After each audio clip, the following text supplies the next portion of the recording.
Hello दोस्तों, मैं महेंद्र राजपूत आपके अपने YouTube channel math bye Mahendra में आप सभी का तहे दिल से स्वागत करता हूं। दोस्तों, जो आज का टॉपिक है हमारा वो साइंस से संबंधित है। साइंस में तरंग चैप्टर को हम लोग बिल्कुल बारीकी से समझेंगे और इसको एक एक क्वेश्चन जो कि ग्रुप डी में आ सकते हैं, मोस्ट इम्पॉर्टेंट क्वेश्चन, उनका सभी का एनालिसिस करेंगे। तो आइए दोस्तों, इसका एनालिसिस करते हैं। तरंग के बारे में हम लोग कुछ समझेंगे कि तरंग होता क्या है। तो दोस्तों याद रखना कि जो ऊर्जा का हस्तांतरण होता है तो वो किसकी वजह से होता है? तरंग के। अगर हम कहें कि ऊर्जा का हस्तांतरण तरंग के कारण होता है, या हम यूं कह सकते हैं कि तरंग के द्वारा ऊर्जा का हस्तांतरण होता है, तो तरंग के द्वारा ऊर्जा का हस्तांतरण होता है।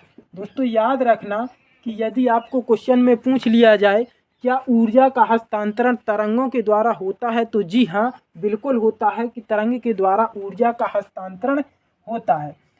या यूं कह सकते हैं कि ऊर्जा का हस्तांतरण तरंग के द्वारा होता है। तो हम लोग तरंग के बारे में कुछ समझेंगे कि तरंग को दोस्तों विज्ञान में दो भागों में बांटा गया है। नंबर एक यांत्रिक तरंगें और नंबर दो में अयांत्रिक तरंगें। दोस्तों यदि हमसे पूछा जाए कि तरंग को कितने भागों में बांटा गया है, तो दो भागों में, यांत्रिक और अयांत्रिक तरंगें। यांत्रिक तरंगों के बारे में कुछ समझ लेंगे। यांत्रिक तरंगों को चलने के लिए माध्यम की आवश्यकता होती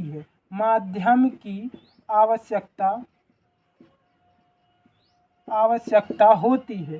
दोस्तों याद रखना कि यदि आपसे पूछा जाए कि यांत्रिक तरंगों में माध्यम की आवश्यकता होती है, जबकि अयांत्रिक तरंगों में माध्यम की आवश्यकता नहीं होती है, माध्यम की कोई आवश्यकता नहीं होती है, तो ये अयांत्रिक तरंगें होती हैं। जबकि यांत्रिक तरंगों में माध्यम क्या है? तो दोस्तों माध्यम को हम कह सकते हैं कि पदार्थ की जो अवस्थाएं होती हैं, कौन कौन सी होती हैं? ठोस, द्रव और गैस। ये पदार्थ की तीन अवस्थाएं ये माध्यम है।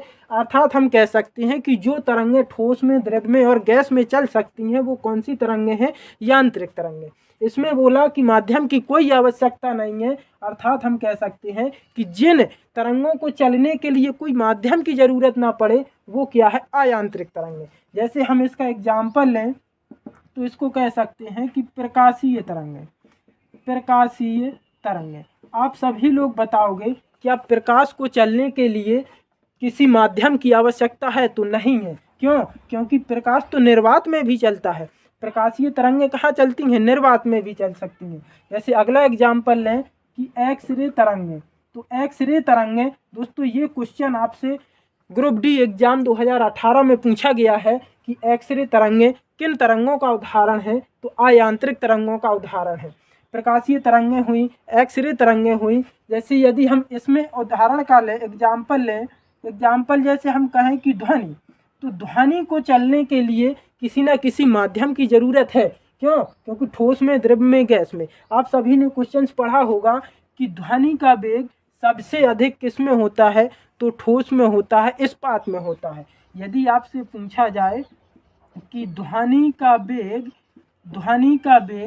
सबसे अधिक किस में होता है? सबसे अधिक इस्पात में होता है। किस में? इस्पात, मतलब ठोस में होता है। अर्थात हम कह सकते हैं कि माध्यम की कोई ना कोई आवश्यकता है ध्वनि को चलने। लेकिन प्रकाश तरंगों को या एक्सरे तरंगों को या रेडियो एक्टिव तरंगों को, या हम ये भी कह सकते हैं कि रेडियो एक्टिव तरंगों को भी चलने के लिए कोई माध्यम की आवश्यकता नहीं है। तो ये सभी उदाहरण क्या है? अयांत्रिक तरंगों के उदाहरण हैं। दोस्तों यदि ये समझ में आ गया हो तो इसके बारे में इसको साफ कर लेते हैं। और यांत्रिक तरंगों, ये तो हमारी हो गई तरंग की कितने भाग? दो भाग, यांत्रिक तरंगें और अयांत्रिक तरंगें। अब यांत्रिक तरंगों के भी कुछ भाग हैं तो उसको भी हम देख लेते हैं। यांत्रिक तरंगों के भी दो भाग होते हैं। कौन कौन से भाग हैं? तो आइए इसको भी बिल्कुल बारीकी से हम लोग समझेंगे। दोस्तों यदि वीडियो पसंद आ रही हो तो एक बार लाइक और कमेंट जरूर कर देना कि वीडियो अच्छा लग रहा हो तो। यांत्रिक तरंगें के भी दो भाग होते हैं। कौन कौन से भाग होते हैं दोस्तों? एक होता है अनुदैर्ध्य तरंग और एक होता है अनुप्रस्थ तरंग। तो अनुदैर्ध्य एक तो होता है हमारा अनुदैर्ध्य तरंग, दूसरा होता है अनुप्रस्थ तरंग। दोस्तों यांत्रिक तरंगों के कितने भाग होते हैं? दो भाग। अनुदैर्ध्य तरंग के बारे में कुछ समझेंगे। अनुदैर्ध्य तरंग जब चलती हैं तो वो क्या करते हैं कि ये संपीड़न का मतलब होता है जो बहुत घने तरीका से जो घने आबादी में चलते हैं। और विरलन का मतलब है जो बिरला हो वो विरलन। फिर संपीड़न मतलब ये इनका एक क्रम होता है कि पहले संपीड़न फिर विरलन फिर संपीड़न। तो हम कह सकते हैं कि ये संपीड़न और विरलन के रूप में विचरण होती हैं। कौन सी तरंगें? अनुदैर्ध्य तरंगें। क्वेश्चन ग्रुप डी में पूछा गया था कि संपीड़न और विरलन किन तरंगों में होता है? तो अनुदैर्ध्य तरंगों में। अनुप्रस्थ तरंगों के बारे में आप लोग जानेंगे। अनुप्रस्थ तरंग का एक डायग्राम आप सभी ने देखा होगा कि ये क्या है का डायग्राम है अनुप्रस्थ तरंग का।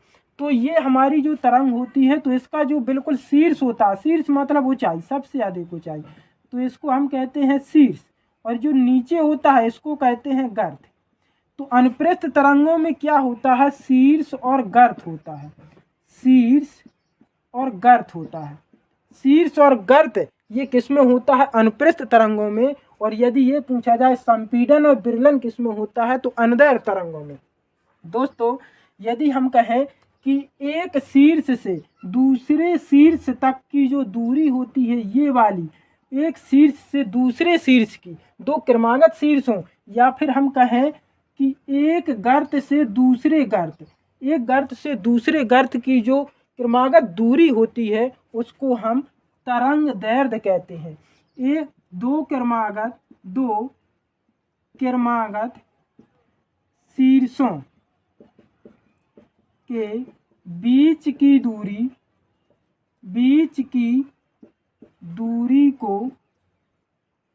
की दूरी को हम लोग तरंग दैर्ध्य कहते हैं।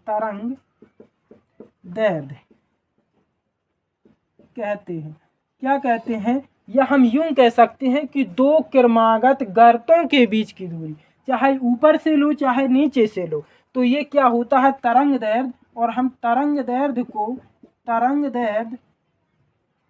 को लैम्डा से प्रदर्शित करते हैं। किससे? लैम्डा से। इसी प्रकार यदि हम ये कहें कि ये क्या है? संपीड़न, तो एक संपीड़न से दूसरे संपीड़न, यहाँ भी तरंग दैर्ध्य की परिभाषा बना सकते हैं कि दो क्रमागत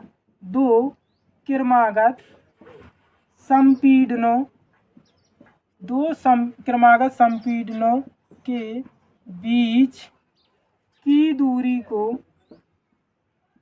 तरंग दैर्ध्य कहते हैं। तो दोस्तों याद रखना कि या तो हमसे ये पूछ लिया जाए ऑप्शन में, यदि शीर्ष गर्त नहीं है तो हो सकता है कि संपीड़न विरलन दिया हो। दो क्रमागत संपीड़नों के बीच की दूरी तरंग दैर्ध्य, दो क्रमागत विरलनों के बीच की दूरी तरंग दैर्ध्य, या दो क्रमागत शीर्षों के बीच की दूरी तरंग दैर्ध्य, या दो क्रमागत गर्तों के बीच की दूरी भी क्या होगी? तरंग दैर्ध्य अर्थात लैम्डा होगी। तरंग दैर्ध्य को किससे प्रदर्शित करते हैं? लैम्डा से। यदि हम कहें कि तरंग का वेग क्या होता है, तो दोस्तों तरंग का वेग को हमेशा v से प्रदर्शित करते हैं। ये होता है हमारा आवृत्ति गुणा तरंग दैर्ध्य। आवृत्ति को हम ईटा से प्रदर्शित करते हैं। आवृत्ति को ईटा से प्रदर्शित करते हैं, या यूं लिख लो ईटा। तरंग दैर्ध्य को लैम्डा से प्रदर्शित करते हैं। तो हमारा सूत्र निकल के आ जाएगा v बराबर ईटा इंटू लैम्डा। आवृत्ति को आप लोग f से भी प्रदर्शित कर सकते हो। आवृत्ति को एफ से या ईटा से भी प्रदर्शित कर सकते हो। तो वी क्या है, वेग है तरंग का, ईटा क्या है, आवृत्ति है, और तरंग दैर्घ्य क्या है, लैम्डा है। या हम यूं कह सकते हैं कि लैम्डा बराबर वी अपॉन आवृत्ति, वी अपॉन आवृत्ति भी कर सकते हैं। तो दोस्तों वीडियो पसंद आई हो, समझ में आ रही हो तो एक बार सब्सक्राइब जरूर कर लेना, ताकि आपको अगला नोटिफिकेशन आपके पास पहुंच सके। और ग्रुप डी एग्ज़ाम के लिए बहुत ही बेस्ट तरीक़ा से आपको चैप्टर वाइज पढ़ाया जाएगा, जो कि आपको पसंद हो तो लाइक सब्सक्राइब जरूर करना। धन्यवाद।